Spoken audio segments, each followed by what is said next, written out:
আবুধাবিতে রশিদ খানের গুগলিতে নাকানি চুবানি খেয়ে হেরে গিয়েছিল বাংলাদেশ। সিরিজটা ছিল হতাশা আর ছিল তিক্ততার। কিন্তু মিরপুরের কালো মাটিতে এক নতুন গল্প লিখল টাইগাররা, আর সেই গল্পের নাম রিশাদ হোসেন। রশিদ খান যেখানে ছিলেন প্রতিপক্ষ, রিশাদ হোসেন সেখানেই হয়ে উঠলেন বাংলাদেশের অস্ত্র। উইকেটের টার্ন, ফ্লাইট, গতি আর বৈচিত্র্য সবকিছু নিখুঁতভাবে ব্যবহার করে ক্যারিবিয়ান ব্যাটসম্যানদের চোখে সর্ষে ফুল দেখিয়েছেন এই তরুণ লেগি। একটু খেয়াল করলে দেখবেন ব্যাটসম্যানদের সেই চেনা বিভ্রান্তি, বল বুঝতেই পারছেন না, যেন ডেজাভু। শুধু পার্থক্য একটাই, এবার নামটা রশিদ না, রিশাদ হোসেন। তবে একদম তুলনা টানছি না, কারণ রশিদ খান তো লেগ স্পিনের বিশ্ব জাদুকর, আর রিশাদ হোসেন সে তো এখনও শিখছে, নিজেকে গড়ছে। তবে একটা বিষয় পরিষ্কার, এই ছেলেটা ঠিক পথেই আছে। বাংলাদেশ ক্রিকেট বোর্ড বিসিবির স্পিন কোচ সোহেল ইসলামও জানিয়ে দিয়েছেন, সময় দিলে গুগলির জাদুতেও একদিন মাঠ কাঁপাবে রিশাদ হোসেন। ওয়েস্ট ইন্ডিজের বিপক্ষে সিরিজের প্রথম ওয়ানডেতেই বাজিমাত। 9 ওভারে 33 রান দিয়ে 6 উইকেট। ব্যাট হাতেও খেলেছেন মহামূল্যবান এক ক্যামিও।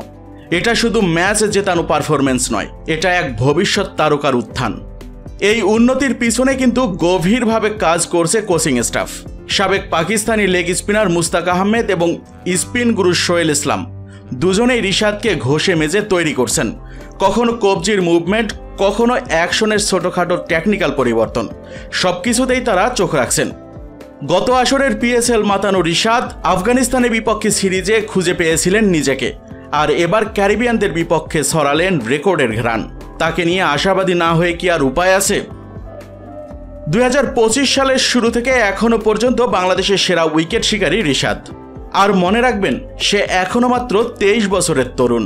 তার সামনে পড়ে আছে বিশাল এক ভবিষ্যৎ।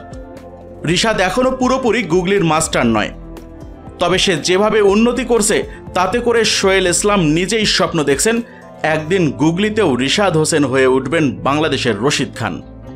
বন্ধুরা, আপনারাও কি বিশ্বাস করেন রিশাদ হোসেন হতে পারে বাংলাদেশের পরবর্তী স্পিন সেন্সেশন? কমেন্টে জানান আপনার মতামত। আর এমনই বিশ্লেষণ, আপডেট এবং ইন্সপায়ারিং ক্রিকেট কাহিনী পেতে এখনই মিক্সার ওয়ার্ল্ড চ্যানেলটিকে সাবস্ক্রাইব করে ফেলুন। লাইক দিতে ভুলবেন না, আর শেয়ার করুন বাংলাদেশের ক্রিকেট প্রেমীদের সাথে। এখানেই শেষ করছি আজকের আপডেট। দেখা হবে পরের ভিডিওতে। ততক্ষণ পর্যন্ত ক্রিকেট থাকুক মনে, মিক্সার ওয়ার্ল্ড থাকুক পাশে।